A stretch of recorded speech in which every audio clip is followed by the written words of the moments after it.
Air signs, tignan po natin kung ano yung mensahe para sa iyo ngayong araw. Keep in mind po na ito ay general reading lamang. So, papakita ko lang po sa inyo si Dimitri. Ayan, ang ganda ng tulog, oh.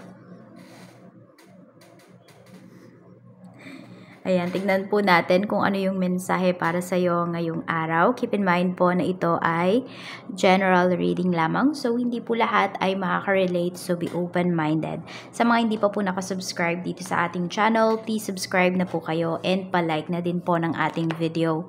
At sa mga nais naman po mag-avail ng ating private readings, ng ating Evil Eye Amulet, ng ating Tears Bracelet, makikita nyo po yung link sa description box. Tarot Intentions by Aliana Reyes. Kung kayo po ay deactivated sa Facebook, sa email na lang po kayo mag-inquire. Kasi hindi ko po kayo mare-replyan. Iisipin nyo lang po talaga na sinin ko kayo. Kasi kahapon may nagtanong kaya hindi ko siya ma-replyan. Naka-deactivate kasi siya. So, tingnan po natin ano yung mensahe. We have overcoming difficulties mula po ito kay Archangel Jeremiel. Sabi dito, the worst is now behind you and you are surmounting any previous challenges. So, wag kayong susuko. Air signs, di ba? Parang sinasabi sa inyo dito ni Universe ni Archangel Jeremiel. Ngayon pa ba kayo susuko? Ang dami nyo nang nalagpasan ng mga problems sa life po ninyo. Tignan natin ano pa yung mga blessings naman na pwede mong ma-receive ngayong araw. Spirit guide, blessings po na pwedeng ma-receive ni air signs. Gemini, Libra, and Aquarius. We have a blessing of protection. So, sino ba at ano ba yung mga pinoprotektahan ninyo ngayong araw na ito? And also, may mga tao din dito na pinoprotektahan yung pangalan mo. We have a blessing on your day. Ayan po, mukhang maganda yung araw na to para sa inyo. Marami kayong ma-accomplish. Pwedeng meron din yung iba sa inyo, ma-meet kayo ng mga tao na some of you pwedeng idol ninyo. Yan yung nakikita ko dito. Hindi ko alam kung nasaan kayo. Meron din naman po dito, pwedeng sobrang inspire kayo ngayong araw. We have a blessing for those who are nearing their final breath. So, meron dito, matatapos na talaga yung mga problems po ninyo. Ayan.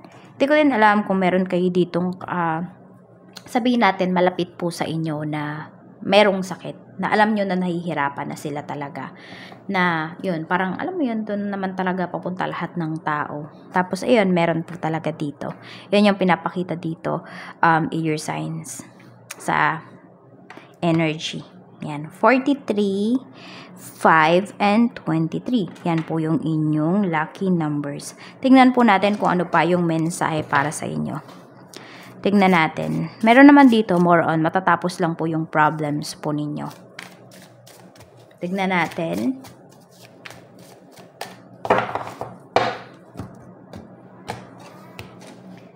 Bigyan ko lang po ng pagkain si Dimitri. Okay, tingnan po natin. We have 3 of Swords. Okay, meron pang kakagaling lang dito sa heartbreaks for some of you. Meron tayo ditong Ace of Coins. Ingat daw kayo pagdating sa kaperahan ninyo. Yan. Baka meron kayong paggastusan ng pera, tapos ma-realize ninyo, sana hindi ko na lang pala ginastos dito sa bagay na ito. Baka meron pa po kayong pagsisihan pagdating sa inyong finances. Ayan. Meron din kayo ditong pinagkatiwalaan na niloko lang po kayo. We have the Hermit.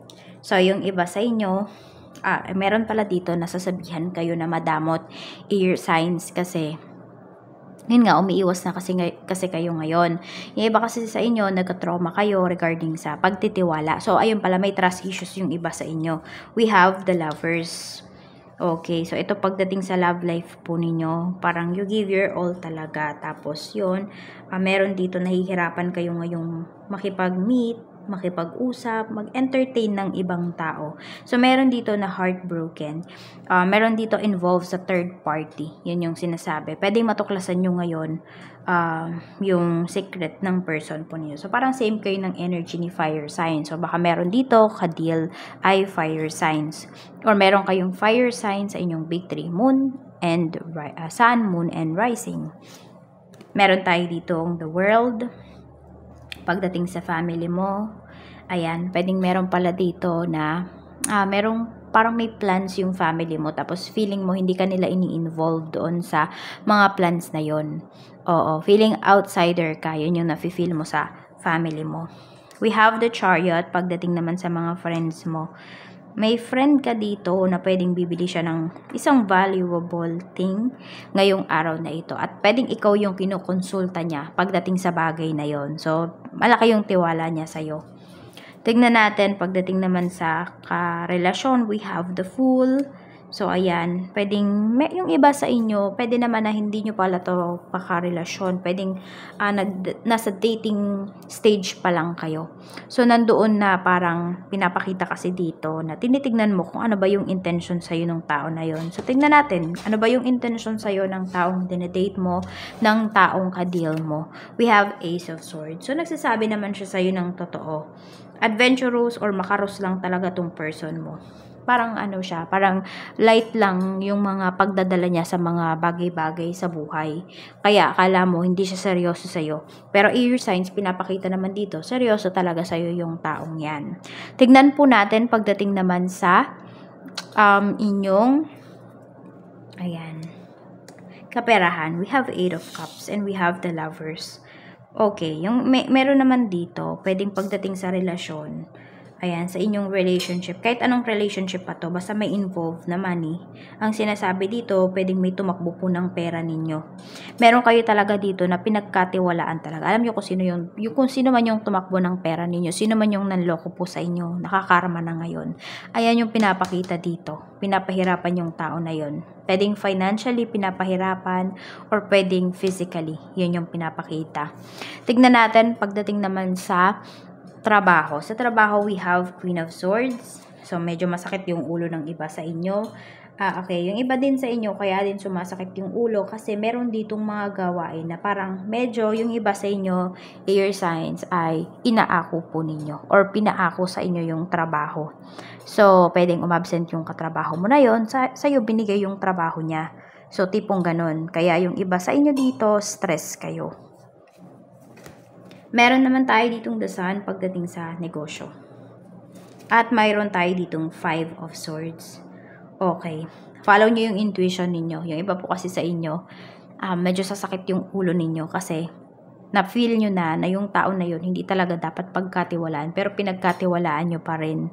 Ayan, naging mabilis ba kayo sa pagdedesisyon na parang binaypass ninyo yung sarili ninyong, yung intuition po ninyo. O parang binaypass nyo yung sarili ninyo, ganun yung nangyari. So, ayun, medyo sasakit yung ulo ninyo. Kaya mag-iingat kayo sa mga makakadeal po ninyo ngayong araw na ito. Tingnan natin kung ano pa yung mensahe para sa'yo, air signs. Mensahe pa po natin, Spirit Guide for air signs, Gemini, Libra, and Aquarius ngayong araw na ito. Clock. And we have wedding ring. So, meron dito, pwede po na nagbabalak na kayo magpakasal. Meron naman dito, parang konting panahon na lang talaga ikakasal na kayo. Tapos, meron kang nalaman dito na secret ng person mo or nalaman mo na binabackstab ka pala niya. Meron naman yung iba po sa inyo. Kung sino man yung mga tao na ka-deal po ninyo, ayan, mag-investigate daw muna kayo. Kasi baka meron dyan, kasal na. Tapos, sinasabi lang sa inyo, hiwalay na. Yung iba sinasabi naman, chismis lang yan. So, kayo mismo yung mag-imbestiga. Maging mapanuri po kayo sa mga tao na pinapapasok po ninyo sa inyong buhay. Ayan lang po yung mensahe para sa'yo. Maraming salamat. Mag-iingat po kayo always and more blessings to come.